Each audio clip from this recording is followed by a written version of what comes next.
All right. Good evening, everybody. Welcome to this week's virtual meetup. We are going to be hosting as the Epilepsy Foundation of Wisconsin. And you guys probably recognize John, and Alicia is typically with us, but I'm Kristen for the week, and I'm the development director with the foundation. So I am helping out with this week's virtual meetup. And our topic tonight is going to be epilepsy and cognition. We are joined by Dr. Sarah Swanson from the Medical College of Wisconsin. Hi, Sarah.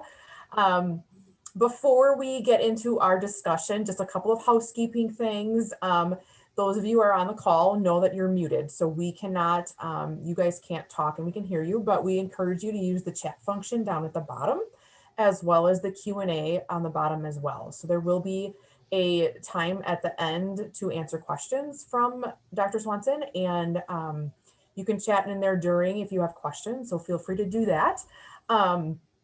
We have allowed some time at the end to do that, to ask questions.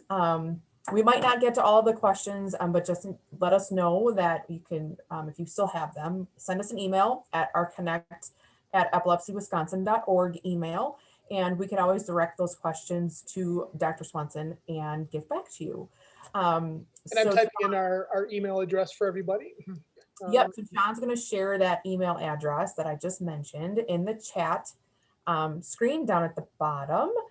We are recording this conversation for the meetup, and you'll be able to see it later on our website via our YouTube channel. So thank you guys for joining. I'm going to, have John say hello too. So John, if you want to say hi to everybody.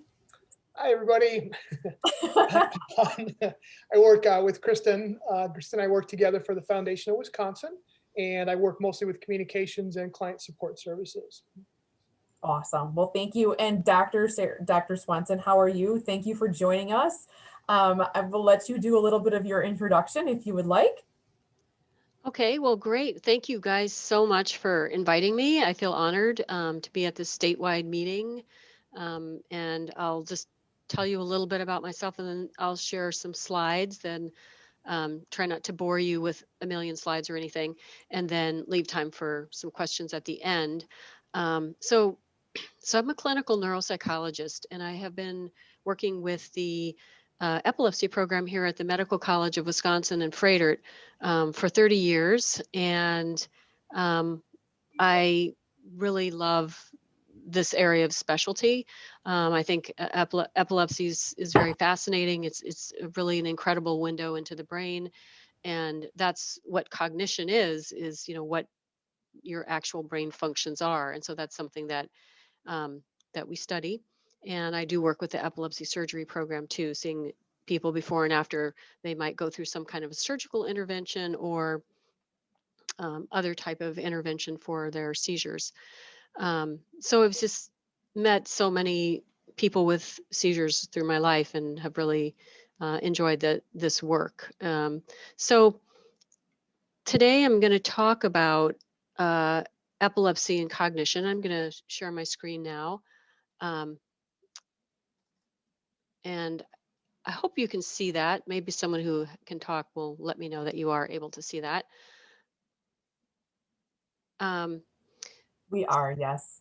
Okay, wonderful. So I'm just going to start really simple. And mainly these slides are just to get you thinking about the topic and maybe trigger some questions that you might have. It's not meant to be really comprehensive or in depth.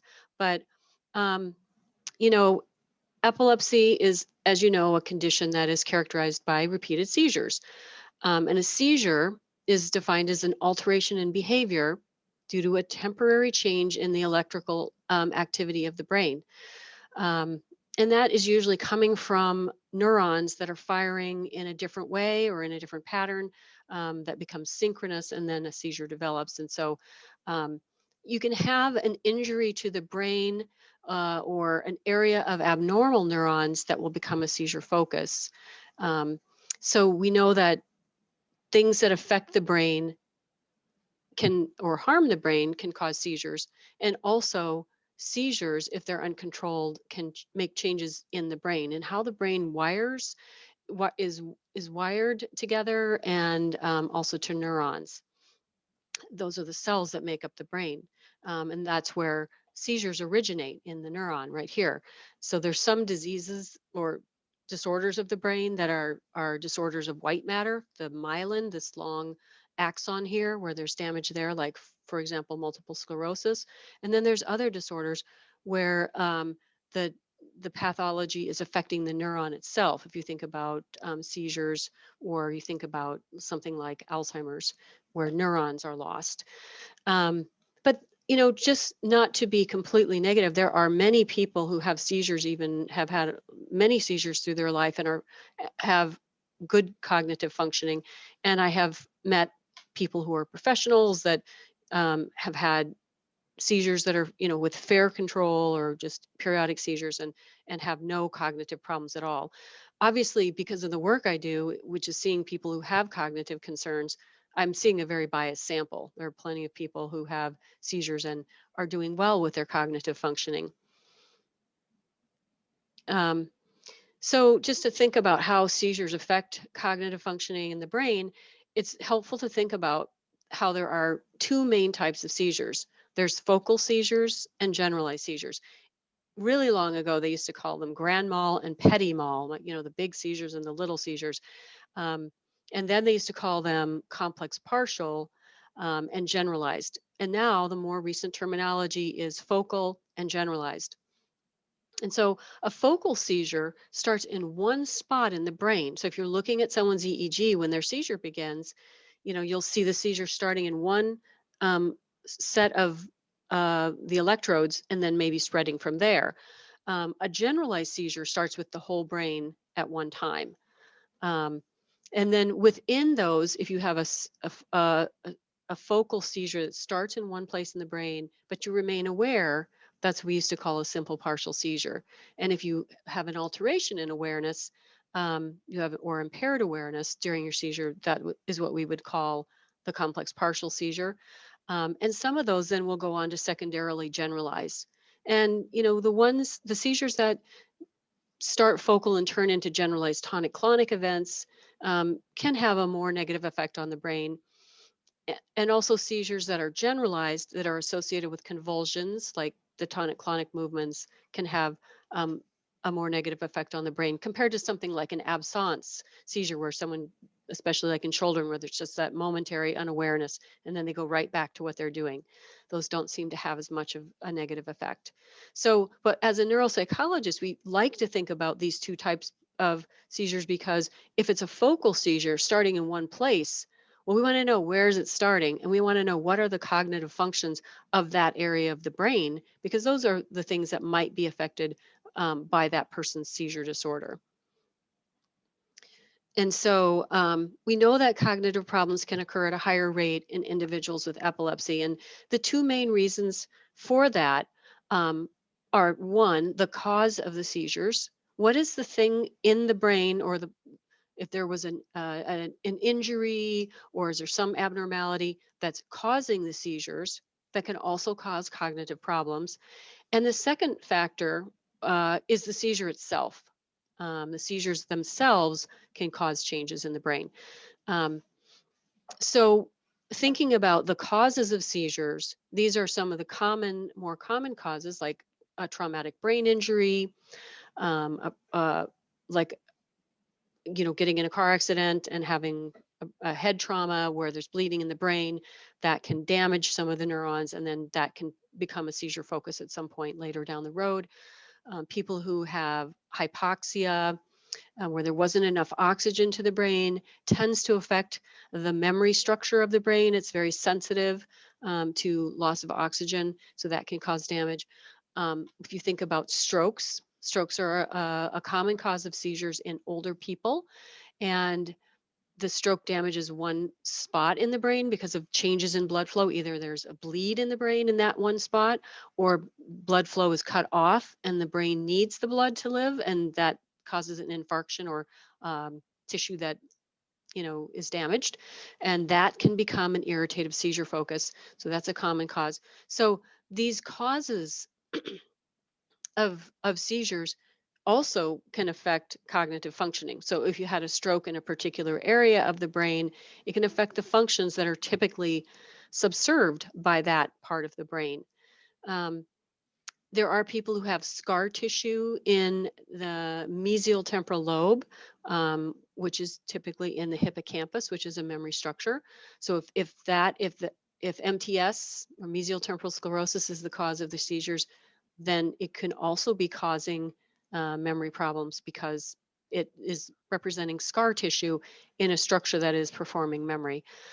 There are a number of genetic conditions that can lead or be associated with seizures. And so in those cases, the disorder itself can cause changes in the brain or be associated with changes in the brain and also cause seizures. Like, for example, Sturge-Weber, in that condition, people may have a port wine kind of a birthmark, and there tends to be calcifications in posterior parts of the brain.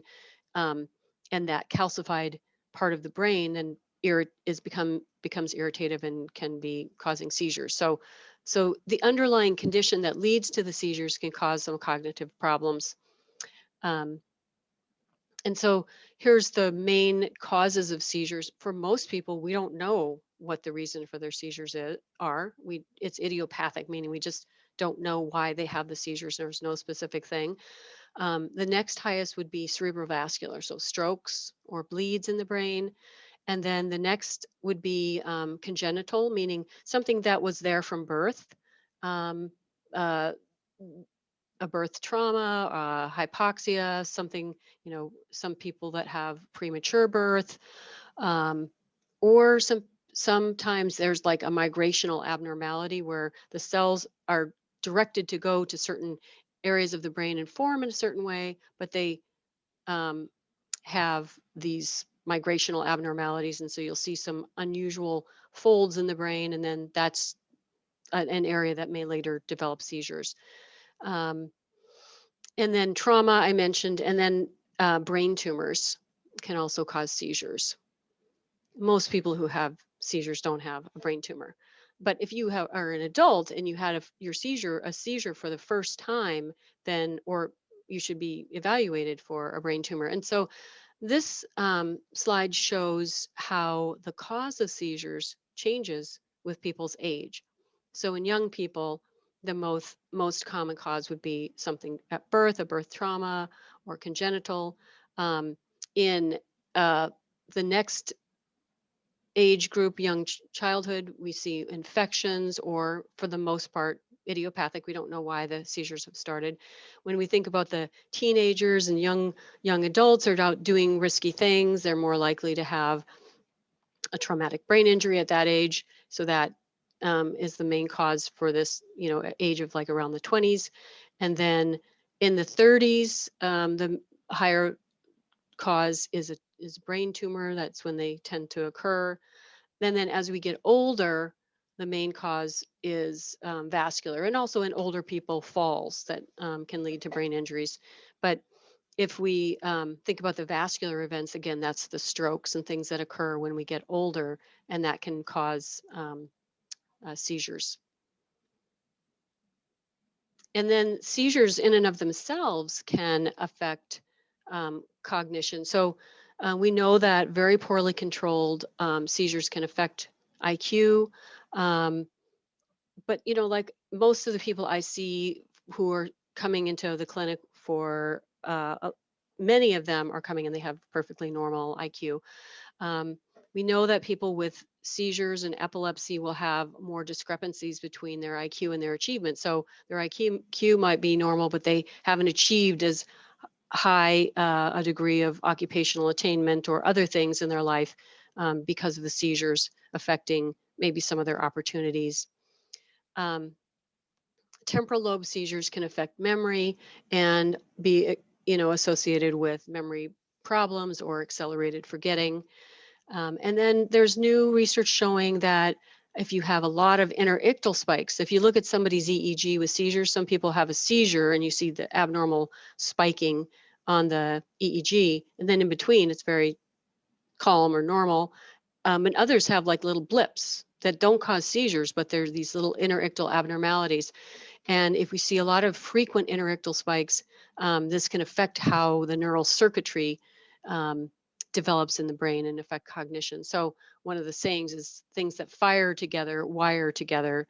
And the other saying is seizures beget seizures. So if you have a lot of seizures, it can help kind of install this circuitry that wants to fire off. So that's why it's so important to try to keep seizures controlled so that the seizure disorder does not get worse. We know that status epilepticus is associated with some cognitive changes or risk for cognitive changes. If you have a very prolonged seizure, 10 to 20 minutes, obviously that is a life-threatening event, and you should get emergency help. But when we see people that have had status epilepticus, that prolonged firing of the seizure can lead to some cell death, and we'll see people being confusional for a period of time after, and even potentially having some memory changes. A lot of that resolves. There's that post-ictal, period after the seizure where cognitive functioning is coming back online, and then a lot of people will just go back to normal. But with status epilepticus, that can take a toll.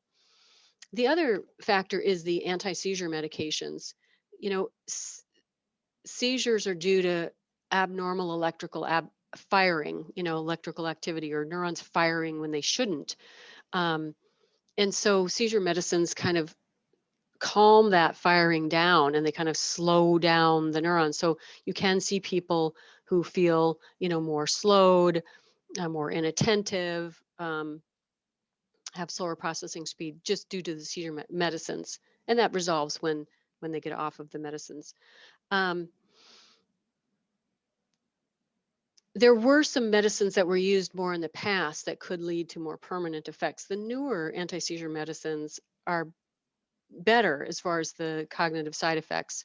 And sometimes you really just see the cognitive side effects when somebody is, gets too high of a level of seizure medicine if they're toxic on their medication. So, but the old drug, phenobarbital, was one that it was sometimes the only thing that would work for people, and it was very necessary, and they would give it to children. But there were some very well done research studies that were very well controlled that did show that it had a mild effect on IQ. So how the seizures affect the brain depend on what type they are. Like I said, the generalized tonic-clonic ones seem to be worse, where they're coming from, how often they're occurring, the lifetime. There's some studies that have looked at lifetime total number of generalized tonic-clonic seizures and shown a correlation with cognition. And like we've already talked about, the cause. And some people will have a syndrome that is associated with their seizures, like Rasmussen's, where Rasmussen's causes progressive atrophy of one half of the brain. And so obviously that will cause cognitive problems completely separate from the seizures, just that disorder. So as I mentioned, multiple seizures, generalized seizures seem to be more deleterious, whereas the simple partial or absence, they're not the same thing, but simple partial and absence, not so bad. Episodes of status, number of generalized tonic-clonic seizures, a little bit worse. Earlier onset of seizures can be associated, because now you've had seizures for a longer time. Going into adulthood can be more negative than if you develop them later in adulthood. Seizures that start outside of the temporal lobe seem to be a little worse, and seizures in the left hemisphere. We have a lot of important things going on in the left hemisphere that we notice a little bit more, like our language, compared to the right hemisphere.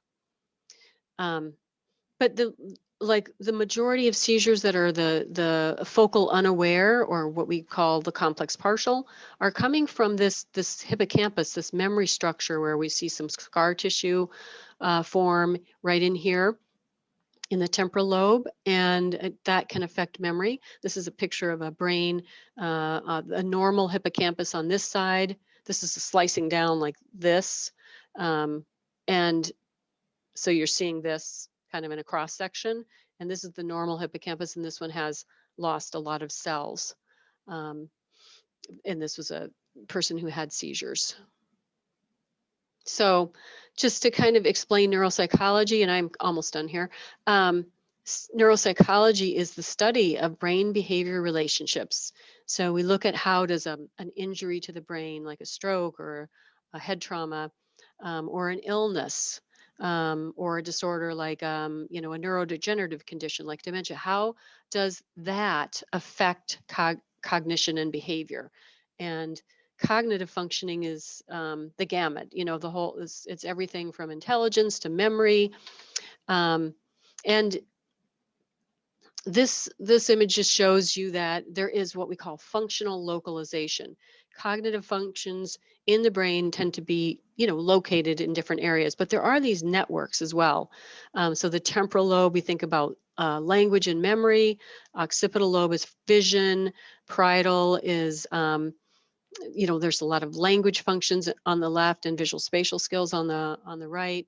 And then the frontal lobe is kind of the area that's involved in executive functioning, problem solving, and aspects of personality and behavioral control.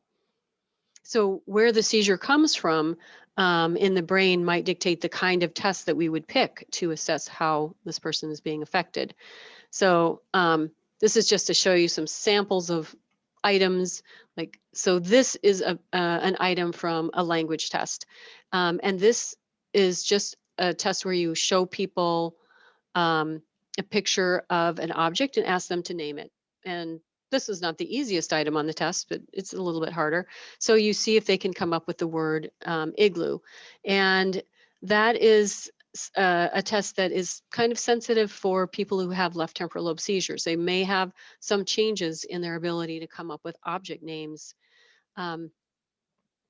This is also a test that can decline in people with Alzheimer's. They have trouble naming objects.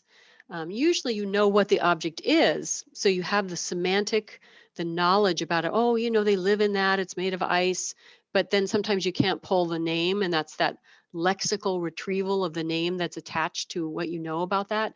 And so that's a language test. And they start with easy things and get harder. And then there's tests of like your problem solving. So you might see something like this and say, well, where do you think this card should go? Which one would you want to put it with? This one? Would you put it here? Would you put it here? And so you have people do these tests of deductive reasoning. This is an example of a test maybe for looking at someone's judgment or frontal lobe functioning. What's wrong with this picture? Do you see anything unusual about this picture? Hopefully you do. And then this one is a sample of like a visual spatial test. So if somebody was having right hemisphere seizures, this would be a test that might be considered. This is just one item from the test, but you look at, or it's two items. You look at this picture here, and then you need to find the piece down below that would complete that image. What's the missing piece that should go up there? And then this one's a little bit harder. You look at how these matrices are changing, and you find the one below that would complete it. So that's just to give you like a tiny taste of cognitive testing. And these are some of the different areas that we test: memory and language and academic achievement and all these things. And this can be useful for someone who has cognitive concerns to document, do you have cognitive impairment, or are you actually functioning at a normal level for your age and education? And do you have problems in one area that corresponds to where the seizures are coming from? Or do you have problems that we can make a recommendation for you to have some rehabilitation? Or if it's a child, maybe an individualized education program, or for an adult who's trying to find work, is, you know, what would be a suitable occupation, or get them some vocational planning, or for people in college or whatever school, academic accommodations. So, and we also do test people before and after they go through interventions for their seizures, like some of the surgeries or device implantations, so that we know if there's been any change. So I wanted to kind of finish this on a more, like, I guess, talk about not all cognitive problems are abnormal. Not all forgetting is abnormal. Like, we can't remember everything that comes our way and everything that we've been presented with in our life. So a lot of forgetting is normal. And our memory does decline with age.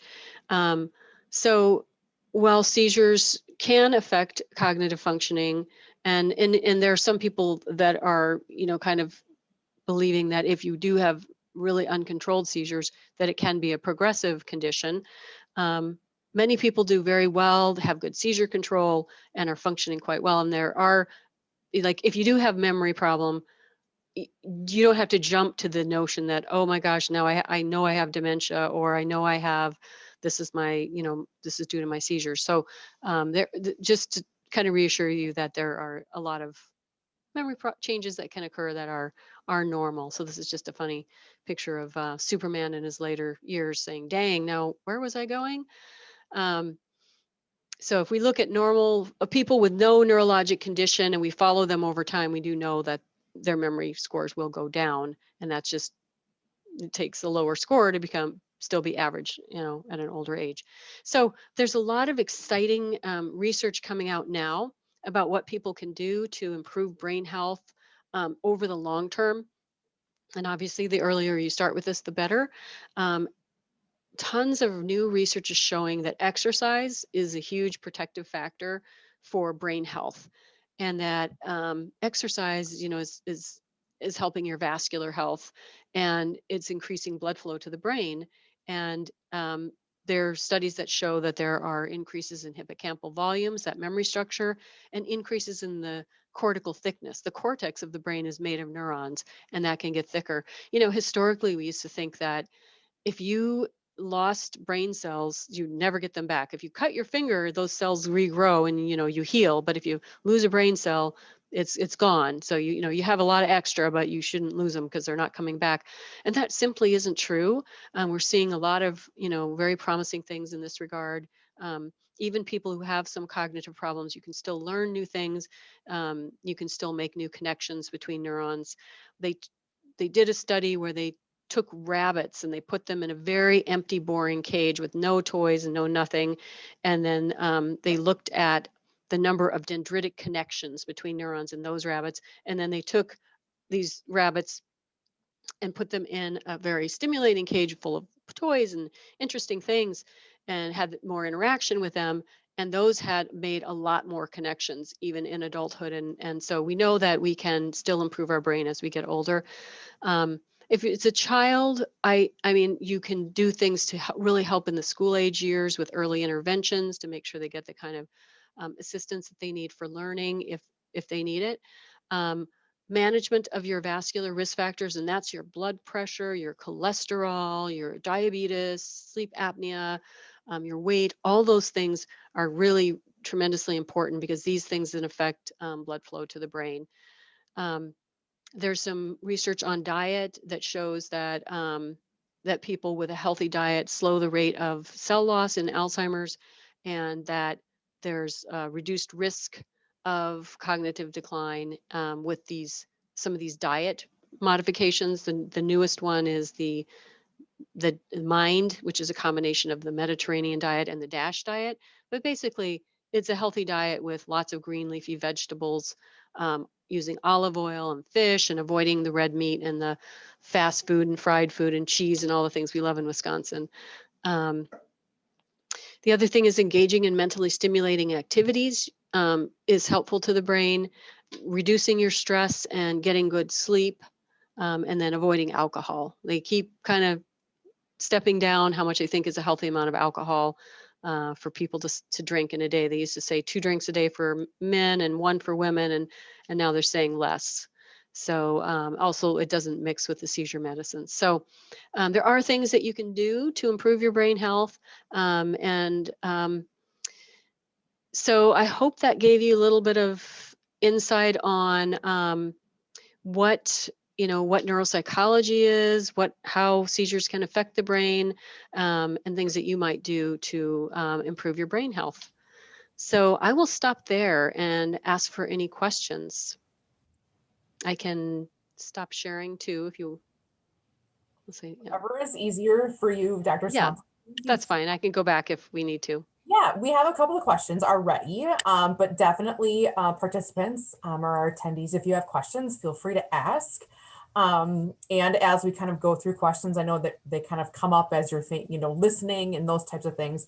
The first question I had was, a lot of times there's differences between, the seizure classifications and what they are. And what they're being told, could you go back to that slide? Could we just go through that again? Yeah. Just to, I know I remember when it changed. And so it's just, sometimes that change is confusing. But I liked how you had the flow chart. Like, I thought it made a little bit more easier to understand. Yeah. So, right. So this is a seizure that starts in one place in the brain, and you can have focal seizures. So we used to call these partial seizures, and now they're called focal. And then there were, within partial seizures, there were the simple partial, meaning you didn't lose awareness, and the complex partial, where you did lose awareness. And now they're called focal aware and focal unaware. So the label kind of really describes what it is. It starts in one place and you lose awareness or you don't. And then from there, if it's focal aware or focal unaware, it can progress into a generalized tonic-clonic seizure. So then it's focal.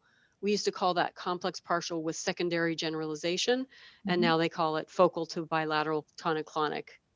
And then the generalized seizures are just either motor or non-motor events. And the motor are usually tonic-clonic, but they could just be tonic, or they could be drop attacks, atonic.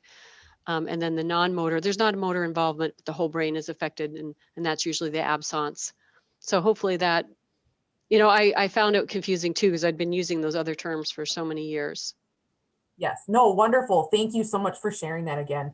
And attendees, if this is something that, definitely is a nice resource to have, especially for, families or caregivers, just to have kind of a flow chart of what they're kind of called, it's a great idea. So I'm really glad that you shared that. So thank you. Let's see, we have some other questions. The next question I have is, can anti-seizure medication and seizures together cause a person's cognition to decline over time?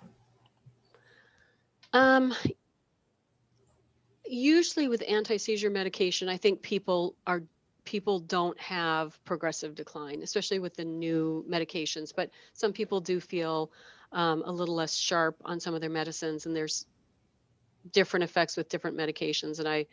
And it's a huge topic, but like Topamax, some people will feel a little slowed down, and there's some research showing some problems with word finding on Topamax, but they go away, if you switch medicines. Seizures, if they're not controlled well, could affect cognitive functioning and could cause some progressive change over time. And that's why it's just so important to, try to get that and just really try to maximize the seizure control. Absolutely. Absolutely. I know one of the, we talk a lot as a foundation, we get a lot of questions on, conferences, things like that. And, talking about, is there a baseline, the tests that you were describing, where we're talking about, cognition and things like that, those typically aren't done in an earlier diagnosis. So do you have a recommendation at what point does somebody, start to notice these changes? What do they do? Who do they talk to? As you said, some of those things are normal as we age, as just in general, but is there a recommendation to, I know obviously you can't give us, medical advice, of course, but for that baseline or who to talk to about that? I would talk to if you're seeing a neurologist for the seizures, I would tell them. If you start to notice cognitive problems, I would mention it, because then if you got a baseline at that point, you would know if there were cognitive issues. But that's the thing about, it kind of brings up a really good question about neuropsych testing is, well, how do we know if you declined? Like, we didn't test you before. So there are certain tests within a battery that tend to be very resilient and stable tests that aren't sensitive to decline with things like seizures or injuries to the brain. And we look at those, what we call hold tests, and we compare them to your other tests. So if you say that your memory is poor, then we do a bunch of tests. And if all your tests are here, high average, but your memory is average or low average, that might represent a drop for you. So you are compared within your profile. How does this function look compared to your other cognitive functions? And then you're also compared to the population. If if you're, 45 years old, how do you look compared to another 45-year-old person on that test? Well, you're at the 50th percentile. And so having a baseline is really important, because then I don't have as much guesswork to know if there's been a decline over time. And that's something that you want to try to find out and be on top of. So if it's this very subtle change and I have a baseline, I can pick that up. But if I never tested that person before and they're just a little bit low on something, that could be normal variability. So I think if you have cognitive concerns, it's good to mention it and get neuropsych testing. But obviously that's my bias, because that's what I do. Oh, great. Thank you so much. Let's see. We have another question. Can diabetes affect or cause seizures or epilepsy? Wow, that is a good question and a hard question. Diabetes, I mean, there are people whose blood sugars can get out of whack, and they can have, problems as a result of that. And then there are people whose diabetes is poorly controlled, and they start developing vascular brain changes, and that can increase their risk for seizures. Because if you think about diabetes, affects how blood flows to those like tiny little capillaries. So, some people with diabetes have poor wound healing, and in their periphery, and it's the same thing in the brain. It's a far, deeper structures in the brain where those tiny capillaries go that don't get good blood flow. And then you can see these little ditzels in the brain. And for the most part, people with those kind of things don't develop seizures, but it can be a risk factor for it. And it can be a risk factor for cognitive decline if it's very poorly controlled. So I don't know if I fully answered that one. I think so for sure. And just more information, to help understand just a little bit and what the commonality between the two is. Definitely, I think helps understand. You showed a little bit about that last or second to last slide, but about memory decline. What is something, somebody can do? Is there a website, a list, that type of stuff that somebody can do to, like, I guess I'm gonna say halt it or stop it, but to increase it? Yeah, there are a lot of books now on this topic, and there have been, like, the Memory Bible is one.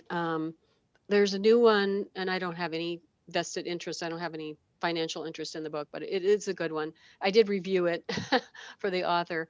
It's called High Octane Brain, and it's for audiences that are lay, but it has a lot of good science backing, very good research backing.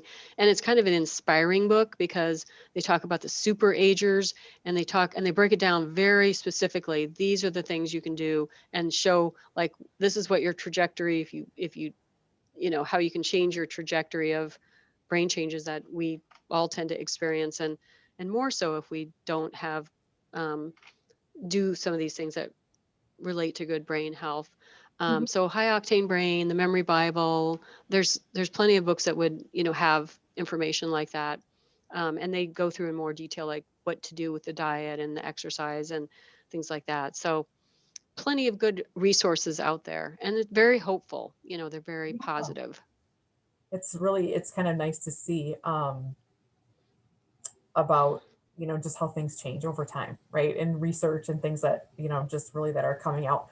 Another, you had just kind of talked about, we were talking about diet and things like that. So if there's foods that we're supposed to be avoiding that affect a keto diet, which is used obviously to use as a treatment, what's the best thing to do if that's helping your epilepsy? So Oh my gosh. Double-edged question. Yeah. Yeah. I mean, if you need to be on the ketogenic diet, then I would stick with that. And within it, I mean, I don't know, like, I know about the diet, but I feel like that's not a healthy diet for the long term. I guess I'd want to ask the person, like, how long do they need to be on the ketogenic diet? Mhm. Because I know that it's you're there's a lot of fats in that diet.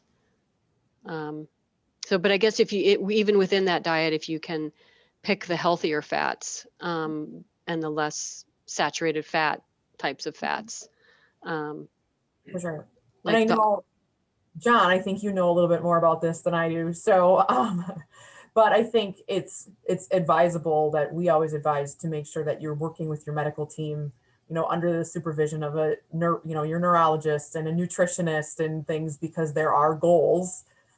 Am I right, John? Is that? Yeah, I would also say it's one of the last things that people will look at. Neurologist, epileptologist, it is definitely a treatment, but they're not going to dive right into that. Medication will be done first, will be looked at first, possibly a surgery if somebody is eligible for one. And then, of course, other diets if there's just nothing else to try. Yeah, absolutely. Thanks, I'm John. not giving advice there. I'm just saying. No, right? No, absolutely. Yeah. I mean, I know there were children that had been on the ketogenic diet for a period of time and it had helped their seizures, and then they went off and their seizure didn't come back. So, I mean, that would be the ideal situation. But yeah, your advice is really good, to work with a nutritionist to figure out the healthiest way, the healthiest types of foods to pick while on that diet. Awesome. No, I agree. It's a team, right? A team for treatment. Another question is, what is a way to remember what I'm thinking when thoughts go through my mind faster than I can pronounce or write them?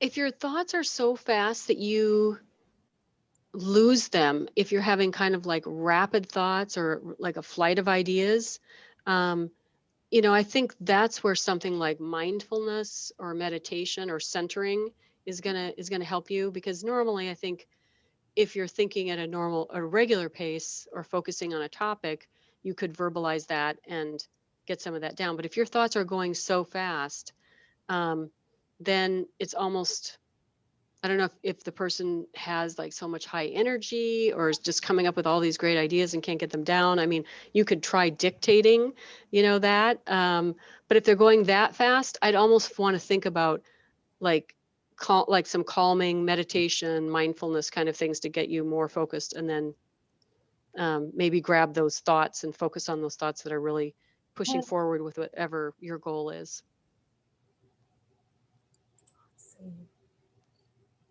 John, I think there's a question in the Q&A. Did you see that?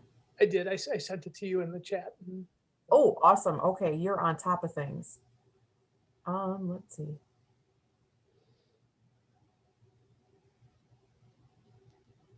says, which of these have genetic factors regarding epilepsy?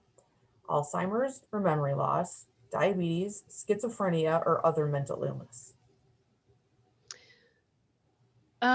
There are genetic factors in Alzheimer's for sure. And the ApoE4 allele is associated with higher rates of that. There are a number of epilepsies that are genetic. And mental illness has a genetic piece. So if you have somebody in your family with bipolar disorder, that increases your risk of that. Even autoimmune disorders run in families, and there's genetic pieces.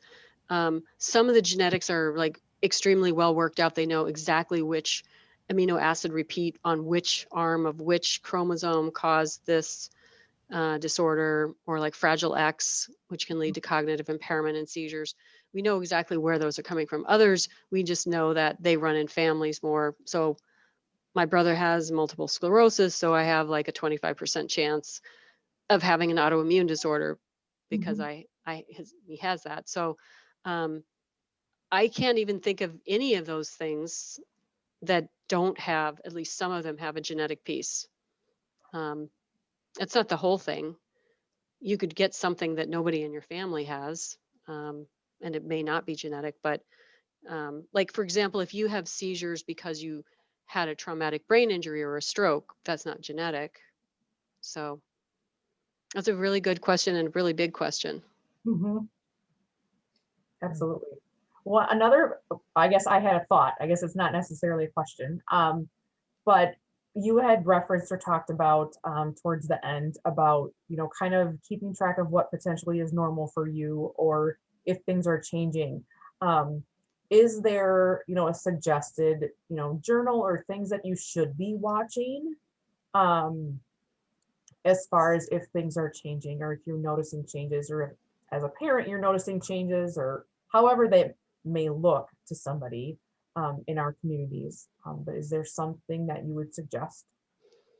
Yeah, so I think you know, a big flag would be if you're starting to have trouble doing your normal activities. If there's changes in what you can do in your life, then that could be a sign that there are more significant cognitive changes occurring. If you forget why you walked in a room or where you parked your car, I wouldn't stress out about it because that's normal. You know, we all do that. Um, if you have a child and you're watching their cognitive development, um, there's a difference between, you know, failure to progress and decline. And so sometimes children will look like their scores are going down, but they didn't actually go down. They just were expected to do more as they got older. So then when they compare them to the population for their age, the standard score goes down, but if their actual score didn't. So it isn't like they've really declined, they just didn't progress as much. But, you know, looking for you know, not meeting developmental milestones or not, or declining grades and things like that. Um, but I think some people get really, you know, super vigilant and worried, and like any little thing that they do, might become concerned that they have dementia, or that this is a result of seizures, or there's something wrong with their brain. And a person who never had seizures, you know, could have forgetting and just think, oh, I just had a brain, you know, a senior moment, or, you know, whatever, you know. So Yeah. a lot of forgetting is normal, but yeah, you should monitor and see if you're struggling to do things that you did well in the past, or having more problems with your activities of daily living, then definitely would talk to your neurologist about that. Let's see. Oh, we got another question. Let's see. If someone asks a question and you know the answer in your head, why does it take a while for the response to get back to them?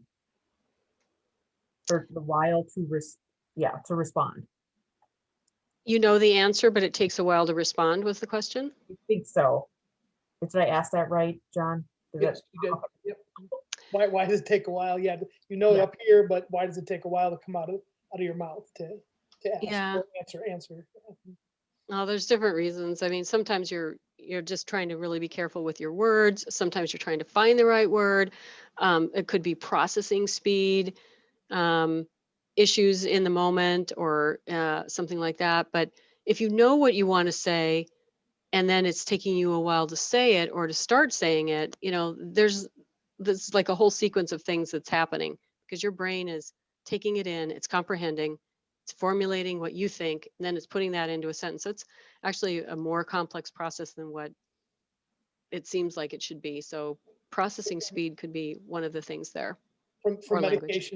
medication and seizures, can that just slow down? Is that why? And it can, yeah, you can have cognitive slowing with medication. I had a question, somebody asked a question of me, and it actually was prior to this, now I'm gonna think of how to actually say it the right way.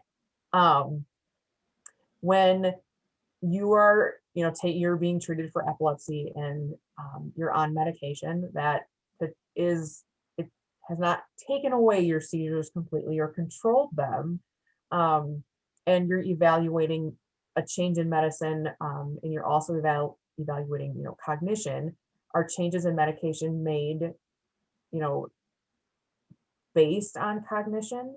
Are there other factors that come into play? You can see people change medications because of cognitive side effects, and I mentioned the Topamax. If a person is having a lot of cognitive symptoms, they may decide to, you know, get testing and see that, and then lower you on one while they're titrating you up on another. So I think that is definitely a factor. Well, thank you very much for answering that. Does anybody have any more questions? We had some really great questions tonight, so thank you. And again, if anybody comes up or has any other questions, definitely feel free to let us know via email. John, I think if you want to stick that in there one more time, that would be awesome. And thank you so much, Sarah for joining us and spending time with us this evening. And we learned a lot. So thank you. And thank you attendees for joining us. And we look forward to our other virtual meetups. So thank you so much.